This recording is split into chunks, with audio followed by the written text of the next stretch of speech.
Hi, this is Adele Reyes. As part of the Rizaliana Sesquicentennial Radio Festival in Sydney, I would like to read excerpts from José Rizal's letter to the women of Malolos. The women of Malolos were 20 women from prominent Chinese Filipino families in Malolos, Bulacan, who signed and presented a letter to the Governor-General in 1888 requesting permission to open a night school where they could be taught Spanish. Rizal applauded the daring actions of these women, which defied the authority of the town's parish priest. In his letter, written in 1889, Rizal pays homage to the courageous women for their desire to educate themselves, truly a liberating action at that time. Rizal sees in these women a ray of hope in restoring the Filipino woman's dignity and worth, which was being denigrated at the time. The letter was originally written in Tagalog. I will be reading the English translation. To my countrywomen, when I wrote Noli Me Tangere, I pondered long on whether or not courage was a common virtue of the young women of the country. Though I searched my memory diligently, though I recalled, one by one, all the young women I have known since childhood, only a few conformed to the ideal I longed for.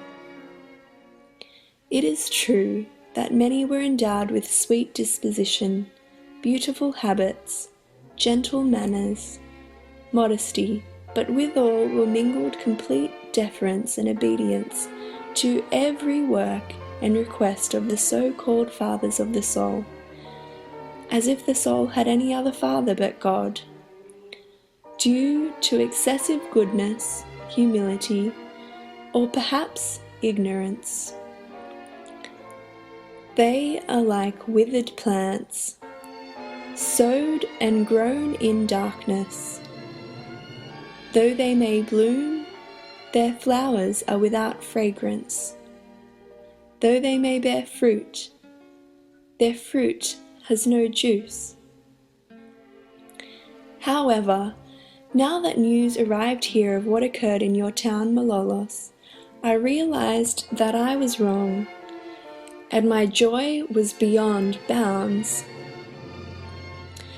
Now that you have responded to our vehement clamor for public welfare, now that you have shown a good example to your fellow young women who, like you, desire to have their eyes opened and to be lifted from their prostration, our hope is roused. Now we are confident of victory. The Filipino woman no longer bows her head and bends her knees. Her hope in the future is revived. Gone is the mother who helps to keep her daughter in the dark, who educates her in self-contempt and moral annihilation. It is no longer the highest wisdom to bow the head to every unjust order, the highest goodness to smile at an insult, to seek solace in humble tear. You have found out that God's command is different from that of the priest, that piety does not consist in prolonged kneeling, long prayers, large rosaries, soiled scapulars, but in good conduct, clean conscience, and right thinking. You have discovered that it is not goodness to be obedient to every desire and request of those who pose as little gods, but to obey what is reasonable and just, because blind obedience is the origin of crooked orders, and in this case, both parties sin.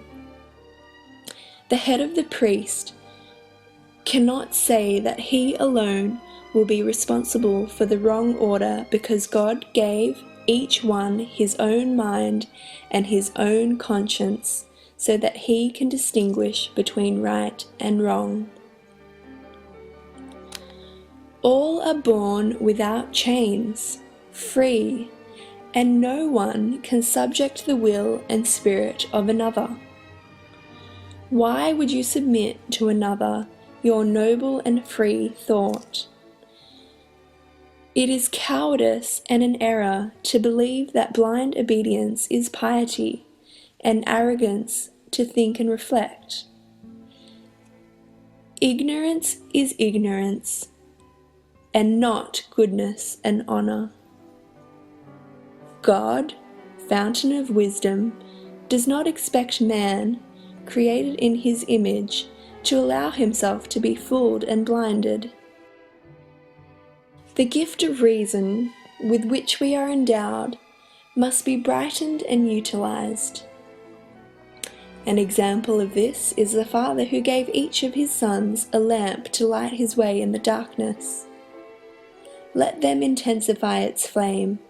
Take care of it, not extinguish it to depend on the light of others, but to help one another, seek each other's counsel in the search of the way. He is exceedingly stupid, and he can be blamed if he stumbles in following somebody else's light.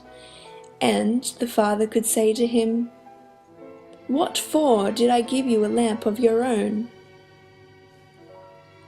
But one who stumbles by following his own light cannot be greatly blamed, because perhaps his light is dim, or else the road is very bad. In countries where women are respected, as in the Philippines, they ought to recognize their true position so that they may be able to perform the duties expected of them.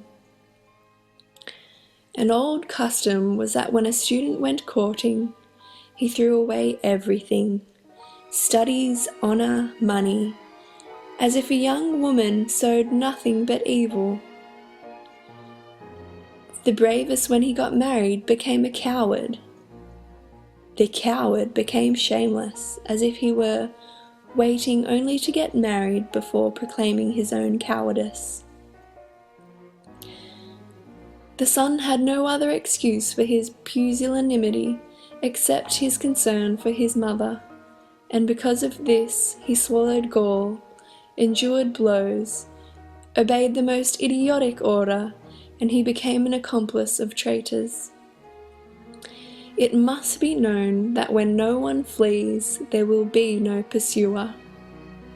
If there are no small fish, there will be no big ones. Why does not a young woman ask of the man she is going to love for a noble and honourable name, a manly heart that can permit him to be the father of slaves? Instill in his mind activity, noble behaviour, worthy sentiments, and do not surrender your young womanhood to a weak and timid heart. When she becomes a wife, she should help her husband in every difficulty. Encourage him, share with him all perils, console him and drive away his woes, always bearing in mind that a heroic heart can endure any suffering, and no legacy is as bitter as the legacy of infamy and slavery. Teach your children to guard and love their honour, to love their fellow men, their native land, and to perform their duties. Tell them repeatedly to prefer death with honour to life with dishonour. I do not expect to be believed because I say it. Many people do not respect reason and truth, but the priest's habit, grey hair, or lack of teeth. But if old age is venerable because of hard experience, my past life, though a short one, dedicated to the welfare of the country, also has given me some experience. Far be it for me to compel others to believe me, to pretend to be a little God, a successor of God, to expect people to take my word with closed eyes, bowed head and folded arms. What I ask is for all to think, to reflect and meditate, investigate and shift in the name of reason. The the following that I am going to state. First and foremost, some become treacherous because of cowardice and negligence of others. Second, lack of self-respect and excessive timidity invites scorn. Third, ignorance is bondage because, like mind, like man. A man without will of his own is a man without personality.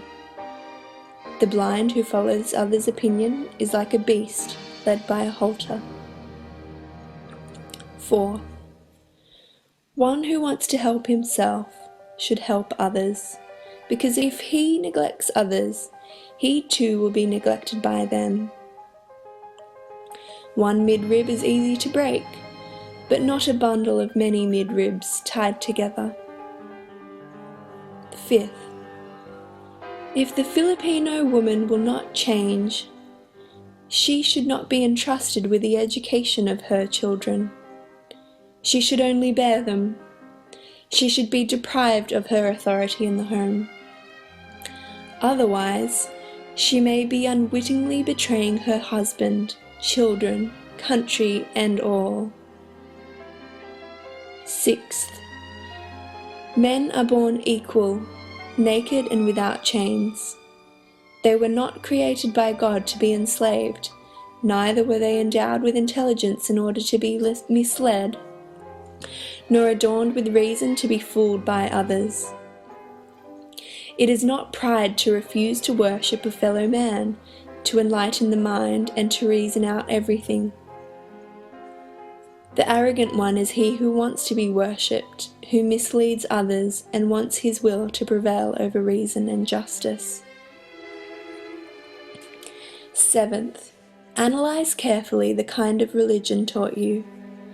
Find out if that is the command of God or the teaching of Christ for alleviating the suffering of the poor, for comforting those in pain. Consider everything taught you, the aim in every sermon, the underlying reason for every Mass, novena, rosary, scapula, image, miracle, candle belt, and other things that are forced upon you, dinned daily into your ears and dangled before your eyes, and discover the beginning and their end, and then compare that religion with the pure religion of Christ, and see if your Christianity is not like the milking of animals, or like the pig that is being fattened, not for its own sake, but in order to see it at a price and make money out of it. Let us reflect then, study our situation and ponder. May these few loose lines serve as an aid to your natural intelligence and enable you to proceed along the path on which you have started. May you realize your desire to learn, and may you not gather in the garden of knowledge the unripe fruit, but select what you pick, think about it, taste it before swallowing it, for on the face of the earth all are mixed, and it is not unusual for the enemy to sow weeds together with the good seeds in the middle of the field. This is the sincere wish of your compatriot, Jose Rizal. Father Felipe Garcia, the Spanish parish priest, objected to the petition of the women of Malolos to open a school. This prompted the Governor-General to dismiss the petition. Unperturbed, the young women continued with their clamour for the establishment of the school and eventually succeeded. Thank you for listening. This is Adele Reyes for the Rizaliana Sesquicentennial Radio Festival in Sydney. Mabuhay, Philippines.